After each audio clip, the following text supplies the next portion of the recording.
तो दोस्तों आज है संडे। तो संडे के दिन जैसे कि हर संडे हमारे पास राम प्रकाश जी आते हैं, तो इस बार भी राम प्रकाश जी आए हैं। इन्होंने देखिए कितने सारे पौधे भी निकाले हैं जो ये घर घर जाके सेल करते हैं और गमलों में लगाते हैं।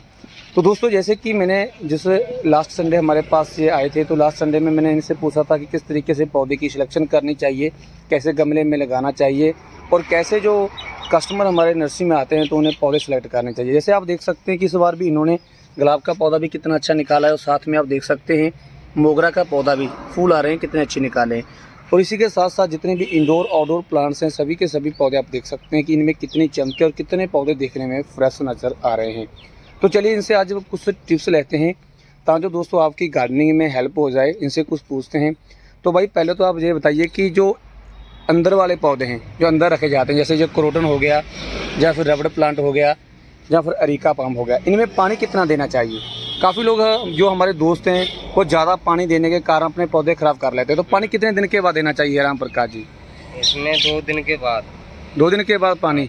और जो बाहर वाले पौधे हैं जैसे कि हिबिस्कस या फिर फाइकस स्टारलाइट या फिर जो चांदनी हो गई, जो बाहर वाले पौधे हैं इनको पानी कब देना चाहिए? अंदर वाले पौधे उनको कब पानी लगे और जो बाहर वाले उनको कब लगे? दोनों को एक साथ देना चाहिए या अलग अलग देना चाहिए? अलग अलग देना चाहिए। अलग अलग जो बाहर वाले पौधे हैं उनको हर रोज़ देना चाहिए या एक दिन छोड़ कर देना चाहिए? एक दिन छड़ के। जो गर्मी है ओके तो वो रोज डालती रहो। ठीक है, शाम को हर रोज़ शाम को डालना है पानी। तो दोस्तों जैसे कि इन्होंने बताया कि जो बाहर वाले पौधे हैं उन्हें हर रोज़ पानी दीजिए शाम के टाइम, और जो इंडोर प्लांट्स हैं उन्हें आप 2 दिन छोड़कर पानी दीजिए। आप गलती क्या करते हैं कि आप एक साथ सभी पौधों को पानी दे देते हैं जिसके कारण फंगस लगने लगती है, आपके गमले की मिट्टी सूखती नहीं है, ज़्यादा गीली रहती है, उसमें नमी ज़्यादा रहती है, जिसके कारण आपके पौधे जो हैं वो मरने लगते हैं।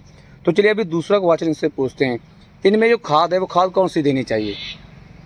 खाद तुम्हारी DAP है और जो पूरी वाली आती है जो ओके वो डालनी चाहिए इसमें। DAP डालनी चाहिए सभी पौधों में। अंदर वालों में क्या डालें? अंदर वालों में DAP डाल दो। ओके खाद भी थोड़ी सी डाल दो। ओके ऑर्गेनिक खाद डाल दें अंदर वालों में। हाँ जी। ठीक है दोस्तों, जो बाहर वाले पौधे हैं उनमें आप DAP दे सकते हैं और जो आपके अंदर वाले पौधे हैं उनमें आप वर्मी कंपोस्ट या फिर जो गोबर की खाद है ऑर्गेनिक खाद जो आप लीफ कंपोस्ट तैयार की है वो आप दे सकते हैं। और राम प्रकाश जी आप एक बात हमें और बताएं, जो ये पौधे इन्हें प्लास्टिक के गमले में लगाना चाहिए, सीमेंट के गमले में या मिट्टी के गमले में? ये प्लास्टिक के गमले में कम चलते हैं। कम चलते हैं। जो सीमेंट वाले हैं मिट्टी वाले हैं उसमें लगाओ। ओके उसमें बढ़िया होते हैं।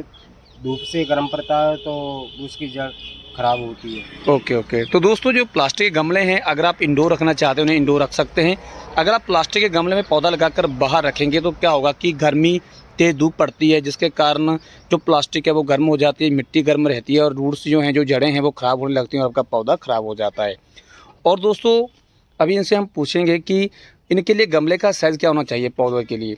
तो राम प्रकाश जी जो पौधे हैं पौधों के लिए गमले का साइज़ क्या होना चाहिए? जैसे ये मान के चलो जो हिबिस्कस का पौधा आपने निकाला है, जो येलो कलर है हिबिस्कस का, तो इसके लिए कम से कम कितने इंच का गमला होना चाहिए? 16 इंची का। 16 इंची का।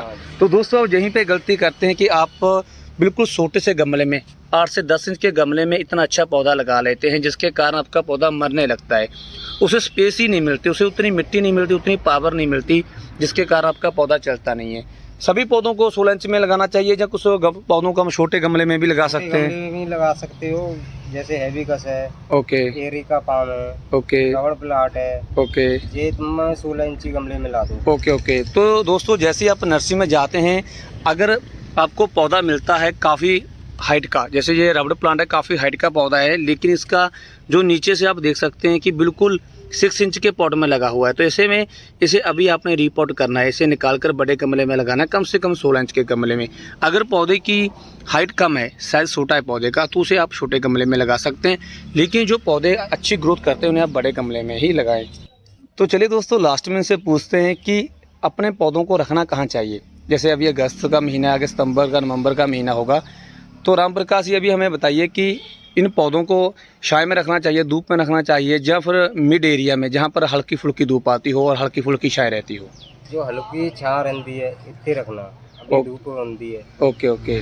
गर्मी लग रही है अभी।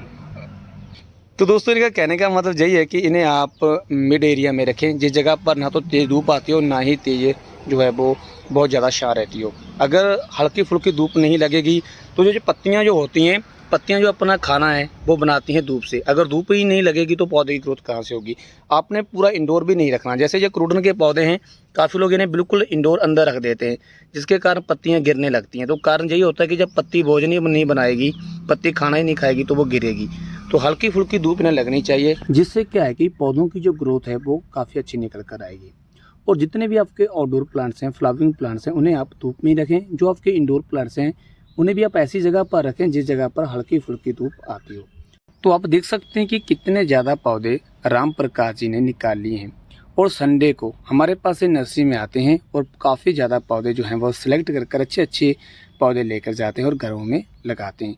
तो दोस्तों, अभी मैंने जो वीडियो आपके साथ पहली एक वीडियो इनकी शेयर की थी, जिसमें मैंने आपको सिलेक्शन के बारे में बताया था। ये देखिए, ये फाइकस स्टारलाइट का पौधा, देखिए कितना अच्छा पौधा निकाला है इन्होंने। तो आप भी अगर नर्सरी में जाते हैं तो आपने पौधे की सिलेक्शन कैसे करनी है वो मैं आपको बताता हूँ। तो सबसे पहले आपने क्या करना है कि आप ऐसा पौधा लीजिए जो 9-10 के बैग में हो, कम से कम बड़े बैग में हो और अच्छा घना हो। आपको थोड़ा कॉस्टली ज़रूर मिलेगा, लेकिन आपके पास आकर वो पौधा ख़राब नहीं होगा और देखने में भी वो पौधा काफ़ी अच्छा लगेगा। जैसे ये देखिए, हिबिस्कस के 3-4 पौधे इन्होंने निकाले हैं और सभी पौधों के ऊपर कलियाँ आ रही हैं और फूल भी बन रहे हैं। और ये सारे के सारे पौधे 9-10 के बैग में हैं और ये यहीं से अच्छी ग्रोथ करना स्टार्ट कर देंगे। और दूसरा आप देख सकते हैं अरीका पाम, या फिर जिन्होंने चांदनी जो डिवार्फ वाली चांदनी ली है वो आप देख सकते हैं। और ये मोगरा भी आप देख सकते हैं, मोगरा के ऊपर भी फूल रहे हैं। तो सभी ये पौधे अच्छे अच्छे पौधे, बड़े बड़े साइज़ के पौधे निकालते हैं। तो आपने भी ऐसे ही करना है, नर्सरी में जाना है तो अच्छे पौधे सेलेक्ट करने हैं। अगर आप 10 पौधे लेना चाहते हैं तो अगर आपको 5 पौधे भी मिल रहे हैं तो कोई बात नहीं है, लेकिन आप पौधे अच्छे लीजिए। तो दोस्तों, ये इनका ऑटो है और ऑटो में ये अपने टोटली पौधे जो हैं वो लोड करते हैं और घर घर जाकर सेल करते हैं।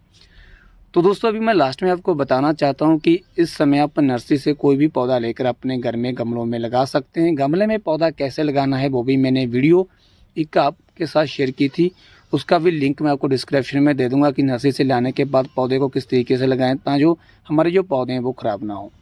अभी मैं आपको क्रोटन का पौधा निकाल कर दिखाता हूँ। ये देखिए, सिर्फ 100 रुपये का पौधा है ये, और पौधा देखिए कितना बुशी है और कितना ग्रीन है। तो आप भी नर्सरी से ऐसे ही पौधे चूज़ करें। और एक आपने बात ध्यान में रखनी है कि जैसे आप नर्सरी से पौधा लेते हैं, पौधा निकालते हैं, तो पौधे की जो रूट्स हैं वो ज़मीन में ना लगी हों। काफ़ी लोग ज़मीन में लगा हुआ पौधा ले आते हैं जो ख़राब होने लगता है। तो आपने हमेशा जो पौधा शिफ्ट हुआ है, जिस पौधे की रूट्स ज़मीन में नहीं लगी, वही आपने नर्सरी से लाना है। तो दोस्तों, यही थी आज की वीडियो जो आपको माली ने बताया, राम प्रकाश जी ने बताया कि पानी कैसे देना है, कहाँ पर अपने पौधों को रखना है, कैसे पौधे सेलेक्ट करने हैं। खाद, इन्होंने खाद बताई जो फर्टिलाइज़र है। तो वर्मी कंपोस्ट सभी पौधों के लिए बेस्ट है। और अगर आपके जो आउटडोर प्लांट्स हैं उनकी ग्रोथ नहीं हो रही तो उनमें आप DAP के 5 से 7 दाने इस समय दे सकते हैं, जिससे पौधे की ग्रोथ इंक्रीज़ होने लगेगी। तो दोस्तों, यही थी आज की वीडियो। अगर अच्छी लगी तो वीडियो को लाइक कर देना, चैनल को सब्सक्राइब जरूर करना। Bye, take care, happy gardening.